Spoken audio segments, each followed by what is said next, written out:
Assalamualaikum warahmatullahi wabarakatuh. Selamat malam pemirsa. Salam pertanian Indonesia. Jadi Bapak Ibu para petani apa saja di seluruh Nusantara, tentunya kita beberapa hari ini memperhatikan atau dari dulu bahwa sifat dari tanaman pertanian itu adalah yang cepat membusuk sehingga sulit diatasi kalau harganya turun.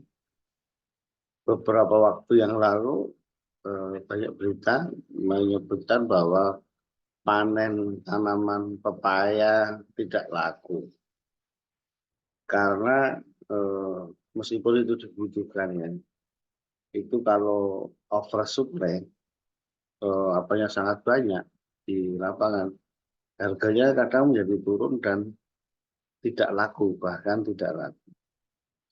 Oleh karena itu banyak petani yang berpikir beralih untuk menanam komoditas yang lain. Tentunya ada beberapa kriteria nanti yang kita sampaikan. Banyak karena kelebihan keuntungan tanaman yang lain, komoditas yang lain, maka banyak orang yang beralih. Ya. Misalnya ada yang dulu nanam karet, nanam kakao, ganti nanam sawit karena menjadi lebih prospektif. Ada yang dulu nanam tanaman lain menjadi tanaman kelapa, wah, misalnya ini. Kemudian yang lain-lain. Tentunya kita memilih komoditas ini ada beberapa kriteria. Tapi yang jelas itu ada dua kriteria. Ya, kriteria teknis budidayanya bisa dibudidayakan dan kedua teknis ekonominya. Potensi ekonominya menguntungkan atau tidak. Ini yang harus kita pikirkan bersama. Jadi yang tadi karena ada dua tadi tipsnya memilih, nah, itu nanti masing-masing kita. Jadi memilih komoditas, nah, itu yang akan kita tanam. Yang pertama secara teknis dulu memungkinkan atau tidak, mudah atau tidak, iya kan? Wah memang ide kita kan banyak, iya kan? Ide kita banyak. Wah ini tempat kita banyak agak gurun, agak kering ini, agak bukan agak kering ya. Ini cocok ditanami tanaman kurma misalnya, iya kan? Buktinya kurma di Timur Tengah hidup bagus. Tapi itu tidak semudah itu, ya kan? Harus dicek. Ya. Nah, ini yang perlu diperhatikan nanti secara teknis budidaya ini. Kemudian kita contoh ya, mau menanam tanaman plum. Nah, jadi mau dibawa kemari juga belum tentu bisa tumbuh bagus dan berbuah. Nah, dan berbuah sesuai tujuannya masing-masing. Oleh karena itu, kita yang pertama harus diperhatikan adalah syarat budidaya tadi. Karena di dunia ini ada tanaman-tanaman yang memang evolusinya, cocoknya itu sudah di daerah setempat. Contoh, ada beberapa tanaman subtropis. Nah, itu tadi buah plum tadi dari contohnya. Ya, itu kalau dibawa ke tropis ya sangat sulit. Ya mungkin tumbuh subur tapi nggak berbuah kan gitu. Demikian juga yang lain-lain. Ya, tanaman tropis misalnya kelapa sawit, kelapa ditanam di tanah subtropis apalagi ada dingin ya juga tidak memenuhi syarat untuk tumbuh maupun berbuah. Jadi syarat besarnya dulu secara teknis tadi diperhatikan besarnya dulu ya. Ya misalnya ya tropis non tropis ya gitu. Jadi itu harus diperhatikan. Bukan berarti asal tanaman di dunia ini dipindah-pindah terus hidup. Ya. Ini kalau di sini bagus ini apanya sedikit enggak aja belum tentu. Nah, kan ada toleransinya, range-nya. Kemudian yang kedua, ya belum yang kedua ya, yang seterusnya dari segi teknis tadi itu harus lebih rinci lagi. Oh ya, misalnya ini tanaman tropis misalnya, ya tanaman tropis. Nah, oke, bisa. Nah, atau subtropis ini masih toleransi ke tanaman tropis, bisa dari subtropis. Kemudian kita lihat pertumbuhan optimalnya dulu. Apa itu? Contoh, kita yang pakai contoh-contoh ya. Contoh harus ditambah lagi, lihat curah hujannya. Ya, curah hujannya. Ya, jadi contoh kelapa sawit tadi kalau dilihat, oh itu kan dulu dari Afrika atau dari Amerika Latin dibawa ke Indonesia. Nah, itu tanaman tropis cocok. Nah, tapi di Indonesia sudah harus diteliti. Apa saja? Nah, ini namanya contohnya dulu. Oh, dilihat curah hujannya. Oh, curah hujannya harus di atas 1.250 mm. Ya, iya kan? Nah, di Indonesia ada yang di bawah itu, berarti tidak cocok kelapa sawit, tidak cocok di NTT misalnya kan gitu. Di NTB, Bali ya itu jadi kita tahu bahwa daerah tersebut kurang optimal, tidak cocok. Itulah yang dicari faktor-faktornya.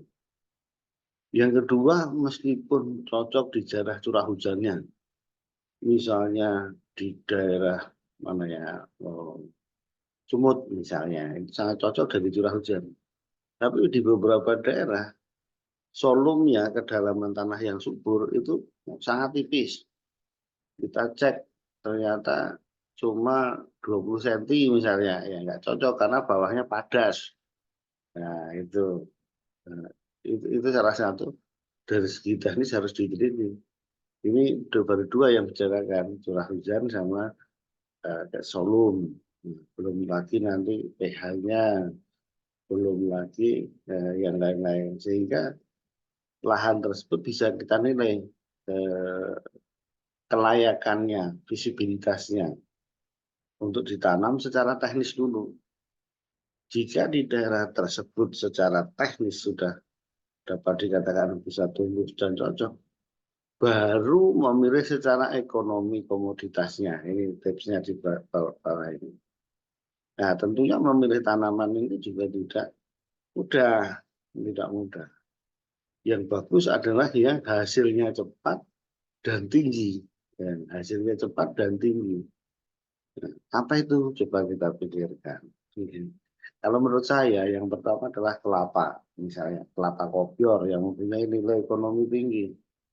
Nah, beberapa kelebihan kelapa kopior itu adalah nanti 3,5 tahun sudah berbuah, kan relatif cepat. Dan setelah sekali nanam kan, setelah berbuah tiap bulan berbuah terus, harganya tinggi.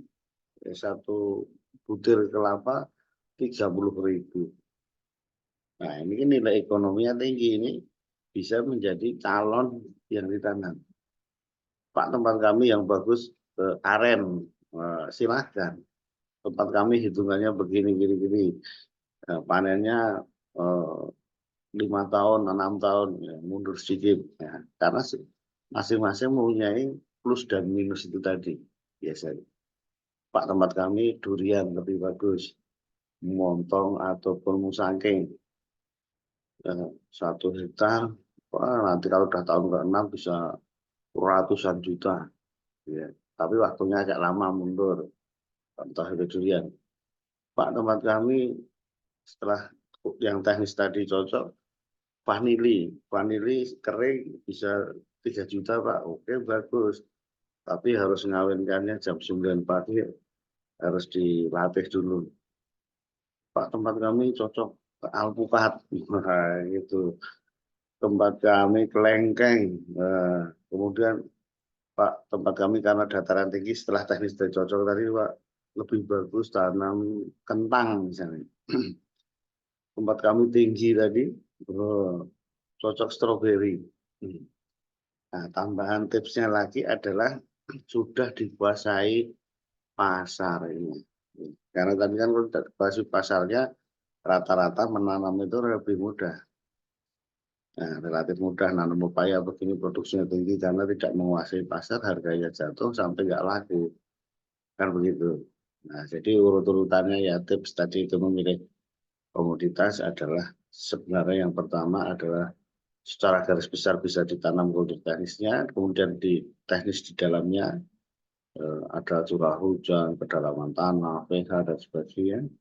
Yang kedua secara ekonomis menguntungkan, yang hasilnya cepat dan nilai jualnya tinggi. Yang ketiga kita harus kuasai pasar. Kalau belum menguasai kerjasama sama yang menguasai lah kan gitu. Kalau kami jualnya belum pandai ya mencari orang yang pandai yang bisa menjualkan. Nah, ini tips memilih komoditas apa saja sebenarnya, tanaman apa saja. Demikian para petani semua, mudah-mudahan bermanfaat apa yang kita obrolkan pada malam hari ini. Terima kasih. Assalamualaikum warahmatullahi wabarakatuh. Sugeng dalu sedaya.